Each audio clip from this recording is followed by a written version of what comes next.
नमस्कार मित्रांनो, युवराज अकॅडमी 24 या आपल्या एज्युकेशनल यूट्यूब चॅनलवर मी तुम्हा सर्वांचं स्वागत करतो। तर आरोग्य सेविका तांत्रिक प्रश्न आपण या ठिकाणी पाहणार आहोत। जिल्हा परिषद मित्रांनो जून जुलैमध्ये आपल्या परीक्षा होणार आहेत, त्यामुळे आतापासून आपल्याला अभ्यास करणं गरजेचं असणार आहे। जर मित्रांनो आपल्याला पोस्ट मिळवायची असेल तर आतापासून आपल्याला आपला अभ्यास सुरू ठेवणं गरजेचं असणार आहे। तर या दृष्टिकोनातून आपण आरोग्य सेविका तांत्रिक प्रश्नाची एक बॅच लॉन्च केलेली, ही बॅच रेकॉर्डेड स्वरूपामध्ये यामध्ये एकूण 46 व्हिडिओ आहेत। संपूर्ण अभ्यासक्रम यामध्ये कव्हर करण्यात आलेला आहे। जर तुम्ही आरोग्य सेविका या पदाची तयारी करत असाल तर तुम्ही ही बॅच परचेस करू शकता अतिशय अल्प दरामध्ये। आणि या बॅचमधले सर्व जे की टॉपिक आहेत मित्रांनो अभ्यासक्रमासाठी हे संपूर्ण कव्हर करण्यात आलेले आहेत। तर मित्रांनो संपूर्ण पॅटर्न हा IBPS नुसार असणार आहे। संपूर्ण सिलेबस तुमचा कव्हर करण्यात आलेला आहे।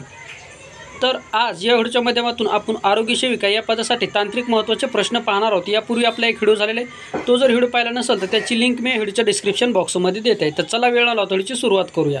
ऑनलाईन स्वरूपाची आपली ही सिरीज आहे आणि ही सिरीज आरोग्य सेवक आणि आरोग्य सेविका या पदाच्या परीक्षा होईपर्यंत अशीच राहणार आहे, त्यामुळे चॅनलला सबस्क्राईब करा। यापूर्वीच आपण मागच्या व्हिडिओमध्ये पाहिलेले प्रश्न आहेत, याची लिंक मी व्हिडिओच्या डिस्क्रिप्शन बॉक्समध्ये देते। तर आता आपण या ठिकाणी 11 पासून समोरचे प्रश्न पाहणार आहोत। 11 नंबरचा प्रश्न, स्ट्रिप्टोमायसिन हे औषध कोणत्या आजारासाठी प्रभावी आहे?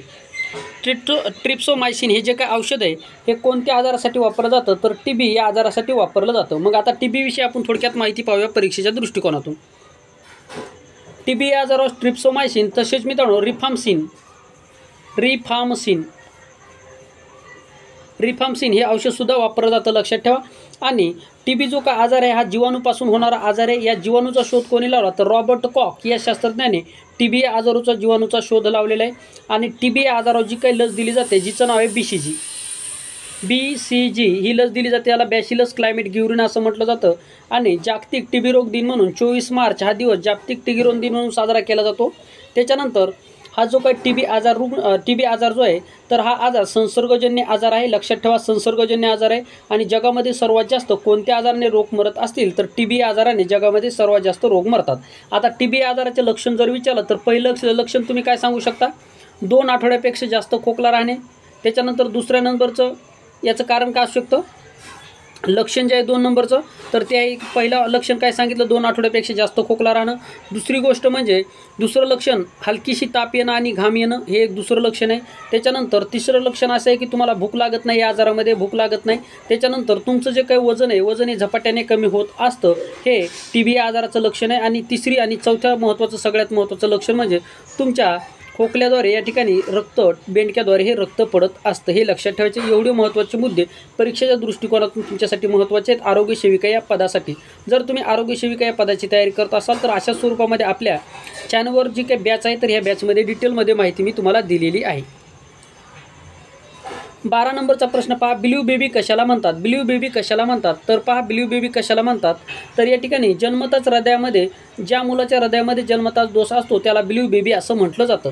आता महत्त्वाची गोष्ट म्हणजे ज्यावेळेस गर्भधारणा होते त्यावेळेस पहिल्या गर्भामध्ये ज्यावेळेस बालकाचा जन्म होत असतो म्हणजे बालकाची ज्यावेळेस वाढ होते त्यावेळेस कुठला अवयव तयार होतो? सर्वप्रथम तर हृदय हा अवयव सर्वप्रथम मानवाचा तयार होतो। आईच्या गर्भामध्ये हृदय हा अवयव सर्वप्रथम तयार होत असतं।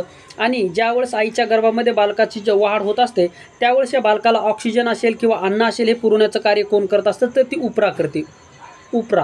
उपरा ही या ठिकाणी बालकाला अन्न पुरवण्याचं कार्य करते, त्याला आपण काय म्हणतो? नाळ म्हणतो।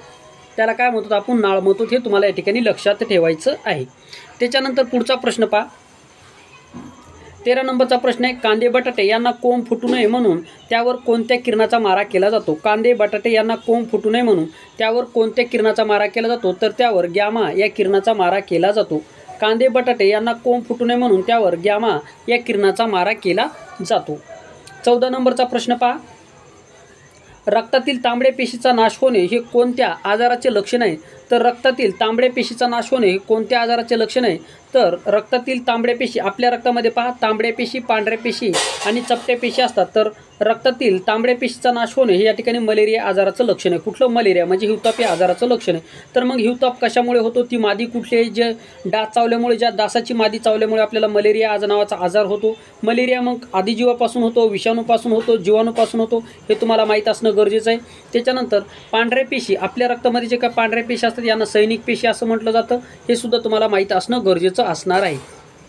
त्याच्यानंतर पुढचा प्रश्न पहा, ल्युकोमिया हा आजार शरीरातील कोणत्या घटकाशी संबंधित आहे? ल्युकेमिया हा आजार शरीरातील कोणत्या घटकाशी संबंधित आहे?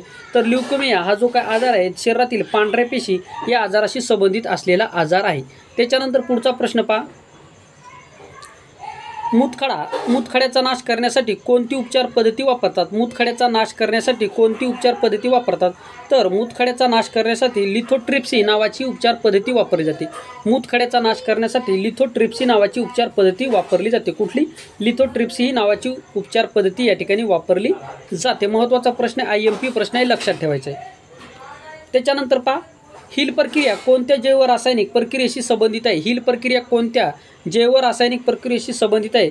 तर हिल प्रक्रिया ही प्रकाश संश्लेषण यशाशी संबंधित आहे. हिल प्रक्रिया प्रकाश संश्लेषण यशाशी संबंधित असलेली प्रक्रिया आहे. हा प्रश्न औरंगाबाद आरोग्य सेवक या पदासाठी विचारलेला होता. 8 नंबरचा प्रश्न पहा. पेसमेकर हे उपकरण रिकाम जागा त्रास असणाऱ्या रुग्णासाठी वापरतात. पेसमेकर हे जे काही उपकरण आहे कोणता त्रास असणाऱ्या रुग्णासाठी वापरतात? तर हृदयाचा त्रास असणाऱ्या रुग्णासाठी पेसमेकर हे उपकरण वापरलं जातं. त्याच्यानंतर पुढचा प्रश्न पहा. आता हृदयाचा अभ्यास करणाऱ्या शास्त्राला काय म्हणतात हे कमेंट बॉक्समध्ये मला सांगा. मी प्रश्न विचारण्याचं कारण हे की जेणेकरून तुम्ही प्रश्नाचा शोध घ्यावा आणि हे प्रश्न तुम्हाला परीक्षेला जर विचारले तर तुमचा या ठिकाणी मार्क जायला नको. ठीक आहे. तांबे आणि जस्त यांच्या मिश्रणातून कोणता धातू तयार होतो? तांबे आणि जस्त यांच्या मिश्रणातून कोणता धातू तयार होतो? महत्त्वाचा प्रश्न आहे. तांबे आणि जस्त, आता हे ठिकाणी जास्त झाले पहा. जस्त, तांबे आणि जस्त यांच्या मिश्रणातून कोणता धातू तयार होतो? तर तांबे आणि जस्त यांच्या मिश्रणातून पितळ नावाचा धातू तयार होतो. कुठला? पितळ नावाचा धातू तांबे आणि जस्त यांच्या मिश्रणातून तयार होतो. आणि लोखंड पहा, लोखंड गंजू नये म्हणून त्यावर कोणता लेप देतात? तर त्यावर जस्ताचा लेप दिला जातो. कशाचा? जस्ताचा लेप दिला जातो. 20 नंबरचा प्रश्न. मानवी रक्ताचा pH किती असतो? म्हणजे आपल्या रक्ताचा जो काही सामू आहे तो किती असतो? तर 7.4 एवढा आपल्या मानवी रक्ताचा सामू असतो. आपल्या शरीरातील एकमेव ऊती, रक्तऊती ही एकमेव अशी आहे की जी रक्तऊती म्हणून या ठिकाणी ओळखली जाते. आपल्या रक्ताचा लाल रंग कशामुळे येतो? तर आपल्या रक्तामध्ये हिमोग्लोबिन म्हणजे लोह असतं, त्यामुळे आपल्या रक्ताला लाल रंग येतो. आणि आपल्या वजनाचे एकूण 9% वजन हे आपल्या रक्ताचं असतं. ठीक आहे. आपल्या रक्ताचं वजन, आपल्या वजनाचे रक्ताचं वजन किती असतं? आपल्या एकूण वजनाच्या 9% रक्ताचं वजन असतं.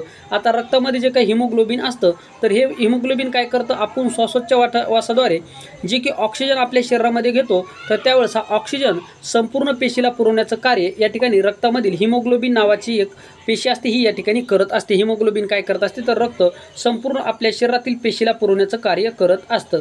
आणि आपल्या शरीरातील एकमेव द्रवऊती सांगा असा जर प्रश्न जर विचारला तर रक्त ही आपल्या शरीरातील एकमेव द्रवऊती आहे. आणि आपल्या रक्तामध्ये पाण्याचं प्रमाण किती आहे? तर आपल्या रक्तामध्ये पाण्याचं प्रमाण 90% एवढं आपल्या रक्तामध्ये पाण्याचं प्रमाण आहे. महत्त्वाचे मुद्दे तुम्हाला लक्षात ठेवायचे आहे. त्याच्यानंतर पुढचा प्रश्न पहा. भारतीय अणुविज्ञानाचे जनक कोणाला म्हणतात? भारतीय अणुविज्ञानाचे जनक कोणाला म्हणतात? तर भारतीय अणुविज्ञानाचे जनक डॉक्टर होमी भाभा यांना भारतीय अणुविज्ञानाचे जनक म्हटलं जातं. डॉक्टर होमी भाभा यांना भारतीय अणुविज्ञानाचे जनक म्हटलं जातं. त्याच्यानंतर पुढचा प्रश्न पहा.